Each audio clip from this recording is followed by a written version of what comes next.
வணக்கம். முற்காலத்தில் ஓர் ஊரிலிருந்து இன்னொரு ஊருக்கு போக வேண்டும் என்றால் நடந்துதான் போக வேண்டும்.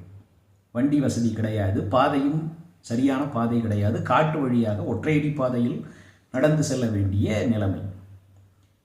ஒரு ஊரிலே இருந்த ஒரு பெரிய வியாபாரி பக்கத்து ஊருக்கு செல்ல வேண்டும். பெருந்தொகையை கையிலே எடுத்து செல்ல வேண்டிய கட்டாயம்.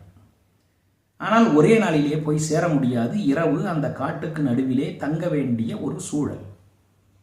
தொகையை எடுத்து செல்கிறோமே, பாதுகாப்புக்கு யாராவது வேண்டும் என்று அவர் என்ன செய்தார்? அந்த ஊரிலே இருக்கக்கூடிய வலிமை வாய்ந்த பலசாலி மனிதனை தனக்கு துணையாக கூலிக்கு அமர்த்தி கொண்டார். அதற்காக அவனுக்கு குறிப்பிட்ட அளவு தொகையையும் முன்கூட்டியே கொடுத்து விட்டார். அவன் உடல் வலிமையிலே மிகுந்த பலசாலி, ஆனால் அறிவு என்பது சிறிதும் இல்லாத முட்டாள் பேதை.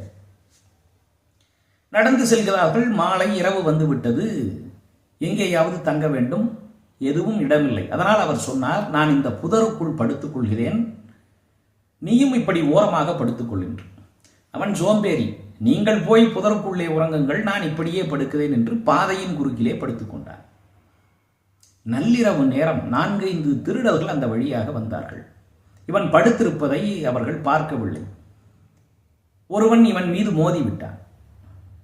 கால் இடறியதும் அவன் பின்னால் வந்தவர்களிடம் சொன்னான், பார்த்து வாருங்கள், இங்கே ஒரு கட்டை இருக்கிறது என்று. படுத்து கொண்டிருந்தவனுக்கு கோபம். யாரை பார்த்து கட்டை என்கிறாய்? கட்டையின் இடுப்பிலே துட்டு இருக்குமா என்றான். யாரடா பேசுவது என்று பார்த்தார்கள். ஆளை எழுப்பினார்கள். எங்கே உன்னுடைய பணத்தை எடு என்று அவனை மிரட்டி பணத்தை பிடுங்கி விட்டார்கள். பிடுங்கி கொண்டு நடந்து சென்றார்கள்.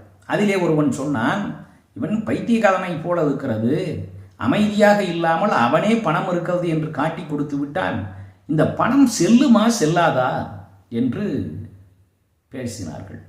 இதை கேட்ட இவனுக்கு இன்னும் கோபம் வந்தது. செல்லுமா செல்லாதா என்றா கேட்கிறீர்கள்? கொடுத்த வியாபாரியே பாருங்கள், இந்த புதரிலே படுத்து தூங்கி கொண்டிருக்கிறார், எழுப்பி கேட்டு பாருங்கள் செல்லுமா செல்லாதா என்று அவன் காட்டி கொடுத்து விட்டான். அந்த திருடர்கள் இந்த வியாபாரியை பிடித்து அடித்து அவரிடம் இருந்த அத்தனை செல்வங்களையும் பிடுங்கி கொண்டு போய்விட்டார்கள். ஒருவனுக்கு ஊதியம் என்பது, வருவாய் என்பது என்ன தெரியுமா? புதிதாக ஒன்றை சேகரித்து உருவாக்கி சம்பாதிப்பது மட்டுமல்ல, இருப்பதை இழக்காமல் இருப்பதும் பெரிய ஊதியம். உங்களிடம் இருக்கக்கூடிய செல்வத்தை, உடல் நலத்தை, தகுதியை, மன நிம்மதியை, எதுவாக இருந்தாலும் சரி, இருப்பதை இழக்காமல் இருப்பதே பெரிய ஊதியம்.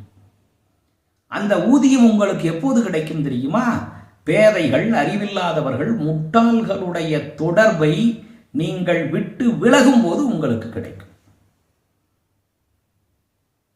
ஏதோ ஒரு விதிவசத்தால் அவர்களோடு நட்பு கொள்ள வேண்டிய சூழல் ஏற்பட்டிருந்தாலும் அவர்களுடைய நிலைமை தெரிந்தவுடன் அவர்களை விட்டு விலகுவது உங்களுக்கு ஊதியம்.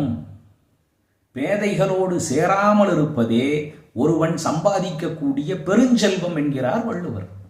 நட்பு ஆராய்தல் என்ற அதிகாரத்தில் அவர் கூறுகின்றார், ஊதியம் என்பது ஒருவர்க்கு பேதையார் கேண்மை ஒரீ விடல். நன்றி, வணக்கம்.